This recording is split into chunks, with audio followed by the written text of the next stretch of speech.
Catholics in terms of Elizabethan exam, and we're going to look at this issue of the nature and extent of the Catholic threat. So I want to start right at the beginning with Elizabeth's settlement, as it's called, her religious settlement after 1580. So we know in England, prior to Elizabeth, there had been a change between Protestant and Catholic ways. Elizabeth was Protestant, she rejected Catholic beliefs, and so she passed two important laws in 1559, and they were the Act of Uniformity and Act of Supremacy. So the Act of Supremacy said that the Church of England was independent, it was not ruled by the Pope in Rome, and made Elizabeth the supreme governor of this independent Church of England. The Act of Uniformity said that if you were a subject of Elizabeth, if you lived in England at this time, you had to attend the Anglican, the Protestant services. They were compulsory, and you could be fined for not attending. All services now had to be in English. The clergy, so that priests could marry, and Catholic practices such as pilgrims and saints' days were now banned. And all altars and all other things associated with the Catholic Church were replaced. So we see a big change in terms of the expectation of people in England under Elizabeth's rule. And that continues throughout her reign. We see, and this is described as one of the longest deepest shifts in British history, a move away from Catholicism to Protestantism. All right.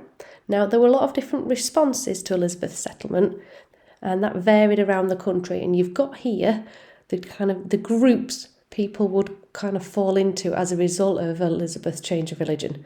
Your conformers, so Catholics who just went along with the changes and became Protestant. You've then got kind of your church papists, so English Catholics, especially in the kind of northwest, who would attend Protestant church services but kept some of their loyalty to the Pope. So they would go to church to prevent them from having to pay the fines, but didn't really internally change their beliefs. Okay, and they sort of hoped Catholicism would return with Mary Queen of Scots, who we'll see later. All right, then you've got your recusants. There was quite a number of these in England, especially in the north and the west, and they refused to attend church services and continued to hear or attend mass. Most of these, because they were very wealthy and members of society, usually the gentry, could afford to pay the fines, and hoped again that they'd see Catholicism return to England. And then lastly, your plotters. Those who plotted against Elizabeth, there was less than 200 of them. They were fiercely loyal to the Pope and believed that their opposition to Elizabeth was justified and it was God's will to remove her. And we'll see how that plays out in a minute when we see what happens during the 1570s. And we see in there, in terms of the 1570s, the Catholic Church begin to organise an effort to rebuild its faith. And alongside this, a really key thing that happens is that Elizabeth is excommunicated by the Pope. So she's expelled from the Catholic Church. And that has a really significant implication, and it's this. It means that her subjects did not have to remain loyal to her. So in the eyes of the Catholic Church, Elizabeth was a heretic. She was an unbeliever. She's been excommunicated, she's expelled from the Catholic Church by the Pope, and now her subjects in England who were Catholic did not have to remain loyal to her. And that then gives the people the justification to plot against her. Okay, and we see that with the different plots that appear from 1583 onwards. And then, so, Elizabeth's changed the religion in England. She's been excommunicated by the Pope, but she wants to ensure that people who are recusants are punished and begin to slowly but surely enforce her expectations on England. It's not a complete change straight away. We see, and we'll see from 1581 onwards, how her laws become stricter, and she slowly but surely tries to remove Catholicism from England. 1581 is our starting point with the Act of Persuasions. And so it raised those recusancy fines that we mentioned right at the beginning by 10,000%. Again, this means that only the wealthiest could afford to pay them. So it made being a recusant much more difficult. If you try to follow that route, you would end up in debt. In 1585, we see the Act Against Priests. Okay, priests we know were the heart of the Catholic resistance. They carried out mass, they kind of kept the faith alive. So anybody who offered them shelter or aided priests could face the death penalty. And then by 1587 we get the next Recussancy Act, and it takes things further in terms of trying to remove the recusants from Elizabethan England. 2/3 of land that was owned by a recusant could now be taken, and even the wealthiest Catholics would start to spend time in prison if they continued to refuse to attend Protestant services. And then in 1593, we see the Act restraining recusants. And this is where Catholics had to stay within 5 miles of their homes and not hold large gatherings. So again, preventing them holding or being part of a Catholic church service and reducing their freedoms considerably.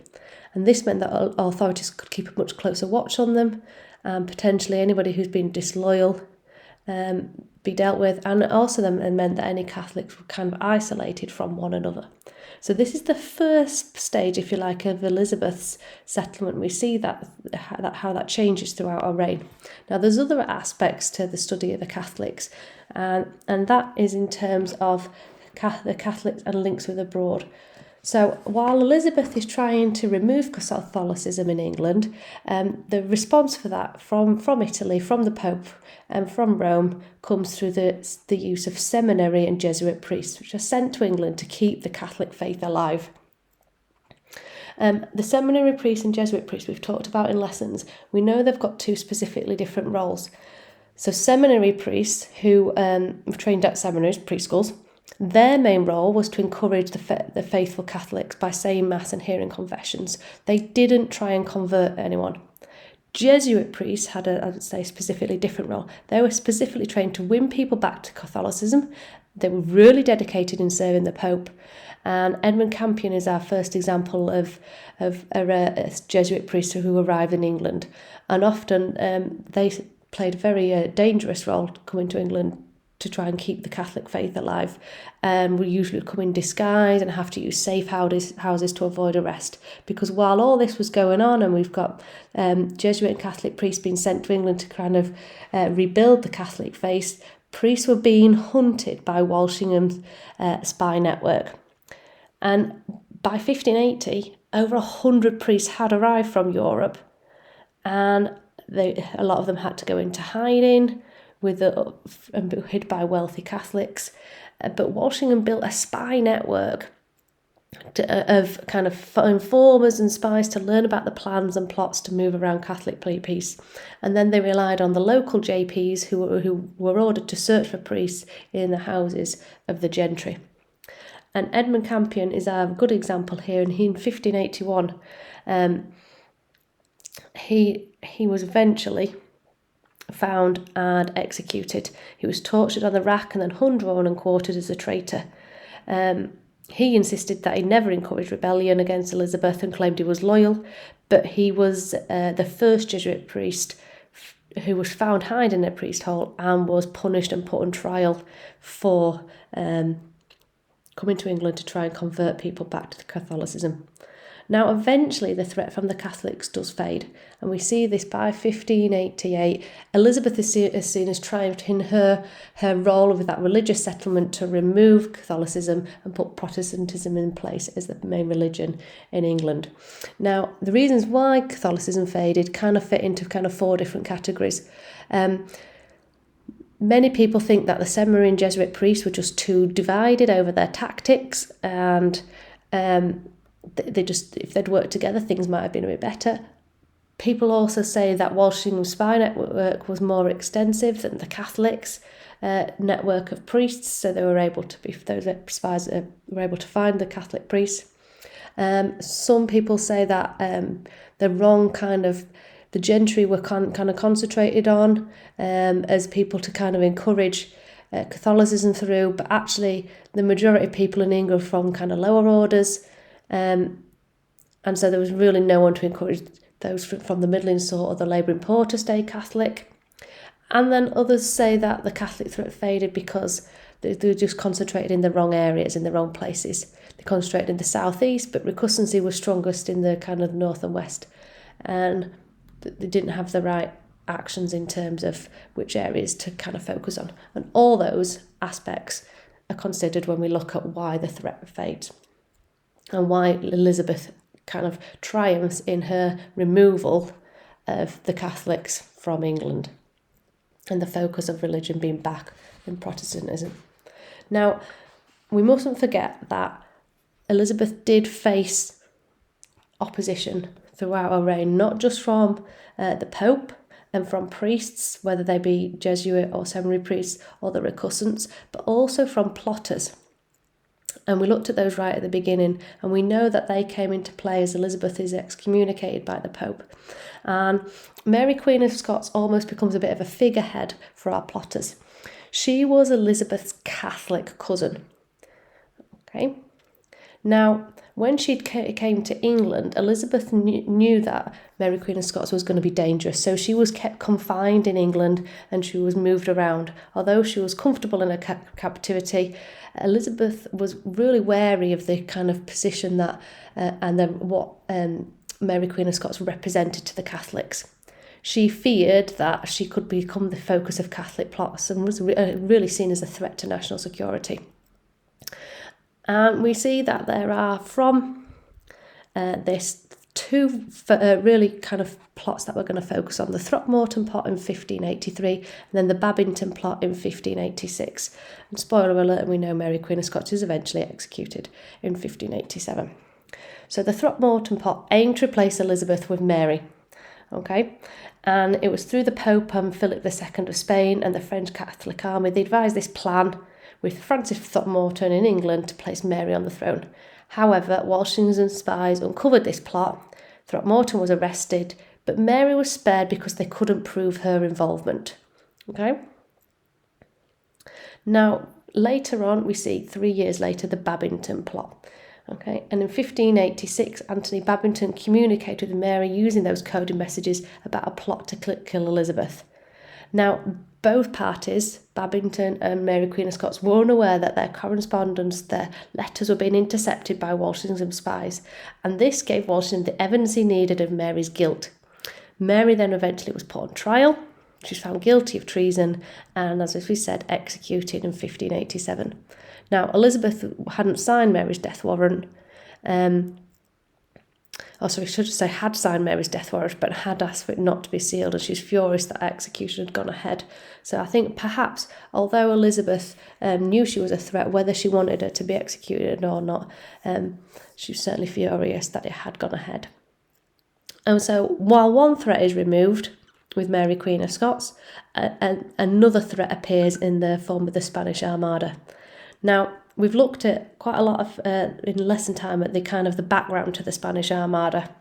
And we know that there's been this English-Spanish hostility building through Elizabeth's reign, right from the start, from where she starts to kind of persecute Catholics, from in 1559, when she rejects the marriage of King Philip II of Spain. When we know that Elizabeth supports William of Orange as the Dutch rebels and he's assassinated, and she helps the Dutch army kind of fight against the Spanish in 1585. And then all this starts to come to a head, and we see Philip then prepare a fleet of ships, which is what an armada is, to invade England. Now, Philip becomes then even more determined after the execution of Mary, Queen of Scots.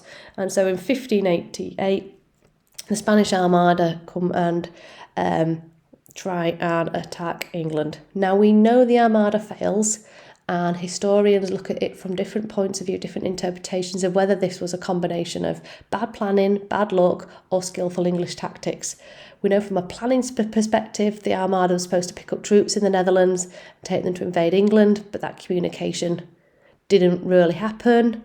And we know luck perspective benefited the English, that the strong winds drove the Spanish Armada northwards, and then the English could attack, and then eventually they had to go all the way around around England and got washed up on rocks and a lot of the ships were damaged. And we know that tactics played a role, that the English vessels changed direction more easily, they were able to drive fire ships into the Spanish, into the open sea, and the Battle of Gravelines, the English guns were reloaded more quickly. So all those factors came into play to cause the defeat of the Spanish Armada. Now, we've got to remember, though, that this one defeat of the Spanish in 1588 doesn't end the war with Spain. The war continued until 1604, so the year after Elizabeth died. And there was a lot of other attacks between then, including raids on the Spanish during this time.